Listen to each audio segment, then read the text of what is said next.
এই যে আমরা কথা বলছি, এটার মধ্যেও কিন্তু পরীক্ষা করে দেখতে পারবেন যে মা সরস্বতীর কৃপা আপনাদের উপর আছে কিনা। গৃহীদের কিন্তু পূজা করা মানা। যেমন নীল সরস্বতী, নীল সরস্বতীর কথা অনেকেই শুনেছেন। হ্যাঁ, নীল সরস্বতীকে কিন্তু তান্ত্রিক মতে মাকে কিন্তু আমরা ঘরে পুজো করতে পারি না। ঠিক তেমনি মহা সরস্বতী আছে, চিংমা, তিব্বতে চিংমা রূপে পুজো হয়। মিয়ানমারে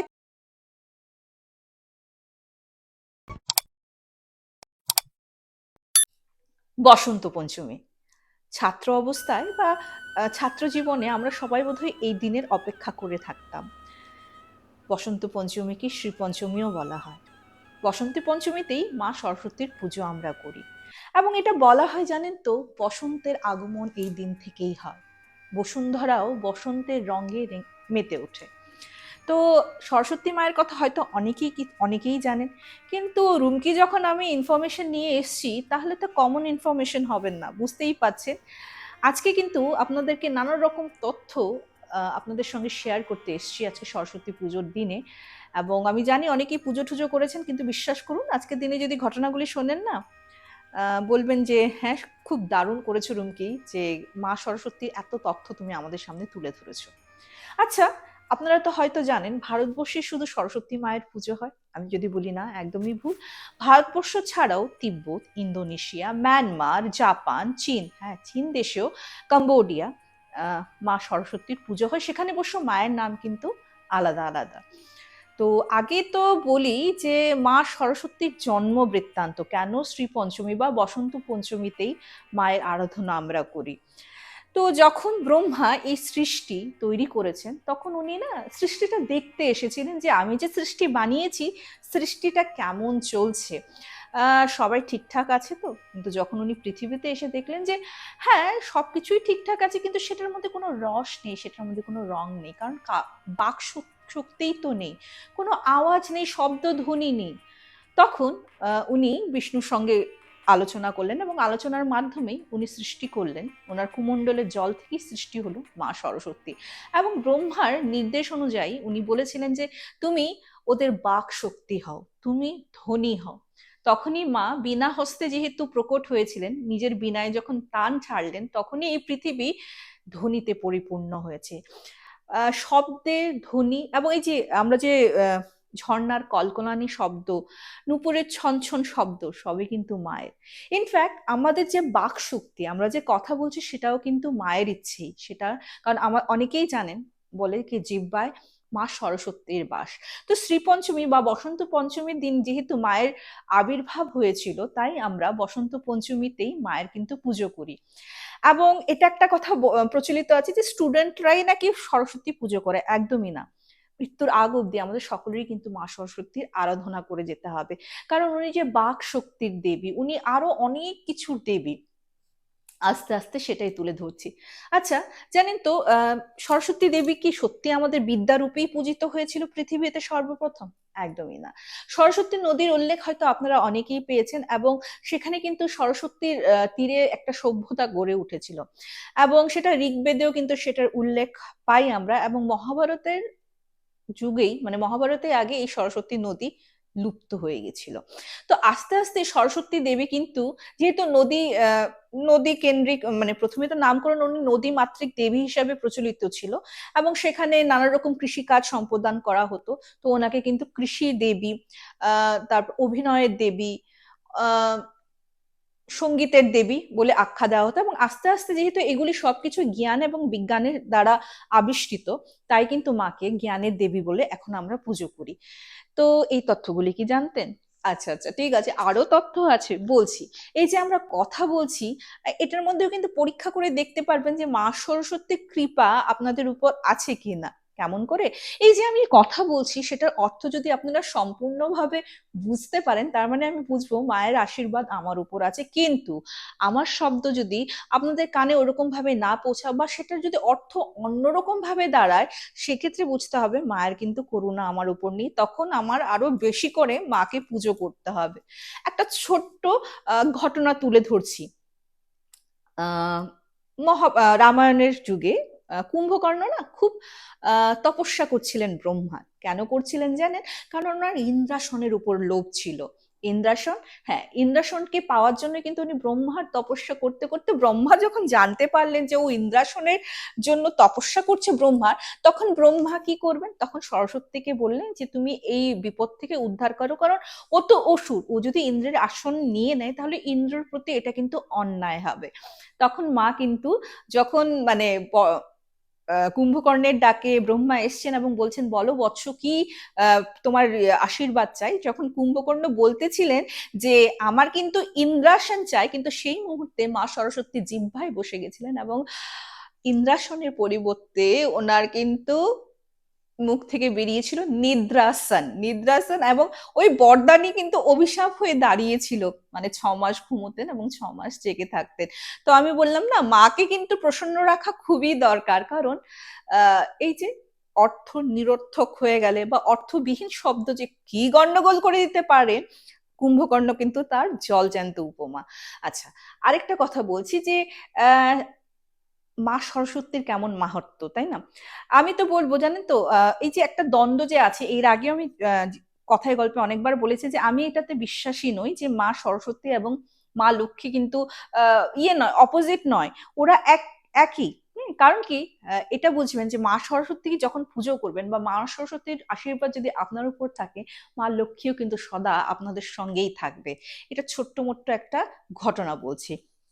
একবার কি হয়েছে, যেহেতু বিষ্ণুপ্রিয়া লক্ষ্মী, এবং মা লক্ষ্মী একদিন বিষ্ণুর কাছে আশীর্বাদ চাইলেন যে আমাকে এমন একটা আশীর্বাদ দাও যাতে আমি জগতের কল্যাণ করতে পারি। তো উনি তো ধনের দেবী ছিলেন, তখন বিষ্ণু আশীর্বাদ দিলেন যে ঠিক আছে, তোমাকে আশীর্বাদ দিচ্ছি, তুমি পৃথিবীতে গিয়ে তোমার যাকে ইচ্ছে, যতটুকু ইচ্ছে তুমি ধন দিতে পারো, এটা আমি তোমাকে আশীর্বাদ দিচ্ছি। এই কথা যখন সরস্বতী মা শুনলেন, তখন উনি বললেন যে আহ মানে মা লক্ষ্মীকে আশীর্বাদ দিয়েছেন, তাহলে তো আমাকে আরো ভালো আশীর্বাদ নিতে হবে বিষ্ণুর থেকে। তখন নাকি উনি বিষ্ণুর কাছে আসেন, এসে বলছেন যে মায়ের থেকে আশীর্বাদ, মায়ের থেকে ভালো আশীর্বাদ আমার চাই। তখন বিষ্ণু বললেন যে একবার যে তোমাকে পেয়ে যাবে, সে তার মানে তোমার আশীর্বাদ তার উপর থেকে মৃত্যুর আগ অব্দি যাবে না।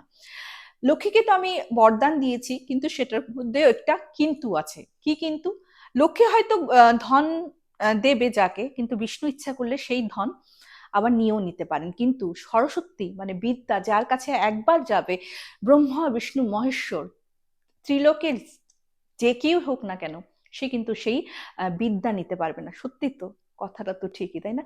বিদ্যা একবার যদি আমাদের মাথায় ঢুকে যায়, যে ছোটবেলায় পড়েছি, বাংলা নিয়ে পড়াশোনা করেছি, তাই তো একটু অধ্যত্ত করতে পেরেছি, আজকে আপনাদেরকে ঘটনা শোনানোর অধ্যত্ত আমি প্রকাশ করতে পেরেছি।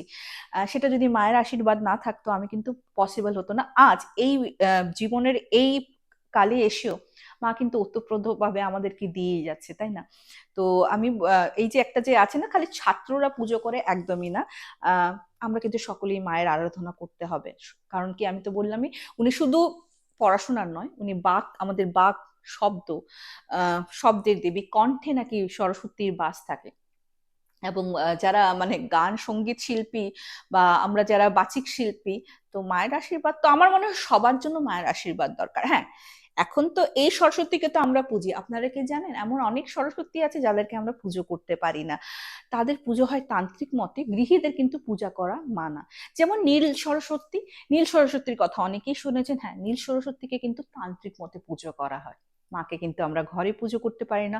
ঠিক তেমনি মহা সরস্বতী আছে, শারদা আছে, ব্রহ্মাণী বলে একজন আছেন। তো আরো অনেকেই আছেন, মানে সরস্বতীরও কিন্তু অনেক রূপ আছে। তো বর্তমানে আমি 4টা রূপেরই কথা বলছি, এদেরকে নাকি, এবং শারদার মায়ের নাকি কাশ্মীরেও টেম্পল আছে যেখানে তান্ত্রিক মতে পুজো করা হয়, ঠিক আছে? খুব উগ্র, এদের রূপটা খুব উগ্র, তাই ওনাদেরকে কিন্তু গৃহে পুজো করা যায় না। তো এটা তো মাতঙ্গীর ব্যাপারে যখন এসছি, মাতঙ্গী মানে নীল সরস্বতী, মাতঙ্গীর ব্যাপারেও আমি বলবো আপনাদের, কিন্তু তার আগে আমি যে বললাম ভারতবর্ষ ছাড়াও কিন্তু আমাদের যে পার্শ্ববর্তী দেশগুলি আছে, যেমন চীন, জাপান, মিয়ানমার, কম্বোডিয়া, ওখানেও কিন্তু মায়ের পূজা হয়। আমি জাস্ট একটু বলছি, যেমন ধরো তোমার চিংমা, তিব্বতে চিংমা রূপে পুজো হয়। মিয়ানমারের থারা থুরি রূপে পূজা হয়, উনি কিন্তু আবার গ্রন্থকারের দেবী। থাইল্যান্ডে গ্রিন কালারের সরস্বতীর পূজা হয়, যার বাহন ময়ূর। চীন দেশেও এবং জাপানেও কিন্তু এই মায়ের পুজো করা হয়। তো ডিফারেন্ট ডিফারেন্ট রূপে মা আছেন। চেষ্টা করব অ্যাটাচ করে দেওয়ার ছবিগুলি, সো দ্যাট আপনাদের সুবিধা হয়। এবং এইভাবে কিন্তু পুরো সমগ্র এশিয়াতে, সমগ্র মানে এশিয়ার মানে যে প্রাইম যে দেশগুলিতে মা সরস্বতীর কিন্তু পুজো হয়। আচ্ছা, এই তো গেল সরস্বতী মায়ের। এখন মাতঙ্গীর ব্যাপারটা বলি। তো উচ্ছিষ্ট উচ্ছিষ্ট মাতঙ্গী, তো উচ্ছিষ্ট মাতঙ্গী আবার কি? তো মাতঙ্গী অ্যাকচুয়ালি কি বলে, ওনাকে বলে সরস্বতীর তান্ত্রিক রূপ। আমি যখন মা কামাখ্যার ব্যাপারে আপনাদের সামনে তথ্যগুলি তুলে ধরেছিলাম, সেখানে কিন্তু আমি একাধিকবার বলেছি যে কমলা যে লক্ষ্মীর তান্ত্রিক রূপ এবং মাতঙ্গী যে সরস্বতীর তান্ত্রিক রূপ, এরাও কিন্তু মায়ের গর্ভগৃহের পাশে লক্ষ্মী এবং সরস্বতী রূপে বিরাজমান, মানে কমলা এবং মাতঙ্গী রূপে। এখন মাতঙ্গীর জন্ম কি করে হলো? তো এই ঘটনাটাও না হয় আপনাদের আজকের দিনে মনে হয় এই ঘটনাটা শোনানোই যাক, কি বলেন আপনারা? তো ঠিক আছে, তো আগে কমেন্ট সেকশনে কমেন্ট করুন তো কেমন লাগছে। তো আসি মাতঙ্গীর জন্ম। জন্ম কি করে হয়? একবার বিষ্ণু এবং লক্ষ্মী কৈলাসে গেছিলেন পার্বতী এবং মহাদেবকে কিছু ভোগ নিবেদন করার জন্য। তো ওখানে যখন মা পার্বতী এবং দেবাদিদি মহাদেব ভোগ খেলেন না, ওনার যে এটো উচ্ছিষ্ট যে, ওটা কিন্তু মাটিতে পড়ে এবং সেখান থেকেই নাকি মা মাতঙ্গীর জন্ম। আবার আরেক কথায় বলে যে এখানে আর কি দু তিনটা ঘটনা আছে, এক এক পুরাণে এক একটা ঘটনার বিবরণ দেওয়া আছে। একবার কি হয়, মা সতী আর কি ওনার মানে মা পার্বতী আর কি ওনার বাবার বাড়ি যাবেন, তো শিবের তো মন ইচ্ছে করছিল না, তো মা বললেন যে আমি তাড়াতাড়ি আসবো। কিন্তু বাবার বাড়ি গেলে মনের কি ভরে মেয়েদের, মা তো আসছেন না আর বাবা তো ব্যাকুল। একদিন কি করলেন, বাবা শাঁখারির বেশে মায়ের কাছে গেছেন এবং শাখা, তো মা দেখে বললেন যে আমি শাখা পরবো। তো যখন শাখা পড়াতে গেলেন তখন দেবাদিদেব মহাদেব, মানে উনি তো শাখারই রূপে না, মা পার্বতীকে কিন্তু নিজের প্রেম নিবেদন করেছিলেন। তো উনি তো মাতঙ্গী, মানে মা পার্বতী তো প্রচন্ড রেগে গেছেন। উনি রেগে বলছে অত সাহস! ওনাকে যেই অভিশাপ দিতে যাবেন তখন ওনার মানে দৈব দৃষ্টিতে দেখলেন যে ইনি তার কেউ নয়, ইনি তো দেবাদিদেব মহাদেব। তো উনিও কিন্তু একটা ছলনার আশ্রয় নিলেন, সেটা হলো যে ঠিক আছে আমি তোমার প্রস্তাবে রাজি, কিন্তু আজ মধ্যরাত্রে শ্মশানে এসে আমার সঙ্গে দেখা করো। তো শ্মশানে ওই শাঁখারি রূপেই ভোলেনাথ দেবাদিদেব গেছিলেন সেখানে, এবং সেখানে দেখে যে সে পার্বতী নয়, সে একদম পুরো উগ্র রূপে মাতঙ্গী রূপে, এক হাতে মানে করটি, করটির থেকে উনি রক্ত প্রাণ করছেন এবং এক হাতে তোমার আহ, কি বলে আহ, মানে দাও টাইপের যে থাকে না, আহ, ওটা ছিল, খাড়া বলে, ইয়েস। অ্যান্ড ওখানে ইয়ে দিয়ে মা মানে শিবকে দিয়ে না, শিবকে একটা রশির মাধ্যমে মানে বেষ্টন করেছেন। তখন শিব ভয় পেয়ে আর কি নিজের রূপ যখন প্রকাশ করেন তখন মাতঙ্গীও নাকি পার্বতী রূপে আসেন। অ্যাকচুয়ালি মাতঙ্গীকে কিন্তু দশম মহাবিদ্যার নবম রূপে আমরা পাই। তো মা মাতঙ্গী কিন্তু বাহন হলো প্যারট, মানে টিয়া পাখি। অ্যাকচুয়ালি মা সরস্বতীর তো আমি দেখো হাঁস বাহন আমরা জানি, ময়ূর আছে, তারপর কিছু কিছু জায়গায় ভেড়া, সিংহ, এবং কিন্তু মা মাতঙ্গী যখন তান্ত্রিক রূপে পূজিতা হন, ওইখানে কিন্তু মার কিন্তু তোমার প্যারট আর কি, টিয়া পাখি ওনার কিন্তু সঙ্গী আর কি। আর মাকে কিন্তু এটো ভোগ দেওয়া হয়, এটা আমি একাধিকবার কামাখ্যার যখন তথ্য তুলে ধরেছিলাম বলেছিলাম মাকে কিন্তু এটো ভোগ দেওয়া হয়। এবং মা কিন্তু মানে ওই পরিষ্কার বস্ত্রে কিন্তু থাকেন না, উনি একটু নোংরা বস্ত্র পরিধেয় করে থাকে। তো অ্যাকচুয়ালি মাতঙ্গীর ব্যাপারে আপনারা কারা জানেন আমি জানি না, কিন্তু মাতঙ্গীর সঙ্গে এই মা সরস্বতীর অনেক মিল আছে। তো এটা বলা হয় যে তান্ত্রিক রূপে যারা সরস্বতীকে পূজা করে সেইখানেই হয় মাতঙ্গী। এবং আমরা বুদ্ধিজমেও দেখেছি নীল সরস্বতী বলে, সেখানে কিন্তু বুদ্ধিস্টরাও পুজো করে, কিন্তু সেখানে মায়ের রূপ হয় নীল সরস্বতী। তো কেমন লাগলো আজকের দিনে এই তথ্যগুলি জেনে? কমেন্ট সেকশনে কমেন্ট করতে ভুলবেন না। আর একটা হ্যাঁ কথা বলে দিই যে মঙ্গলবার এবং শনিবার এখন রাত 8টায় আমি লাইভে আসছি, এবং শুক্রবার ঠিক দুপুর 3টায় চলে আসে, যেহেতু সরস্বতী পুজো বলে আমি একটু আগে দিয়ে দিয়েছি। তো কমেন্ট সেকশনে কমেন্ট করতে থাকুন আর প্রচুর প্রচুর শেয়ার চাই, হাইপ বাটনটা প্রেস করতে ভুলবেন না। আজকে এখানেই শেষ করছি, খুব তাড়াতাড়ি দেখা হবে। Till then bye bye, see you soon, নমস্কার।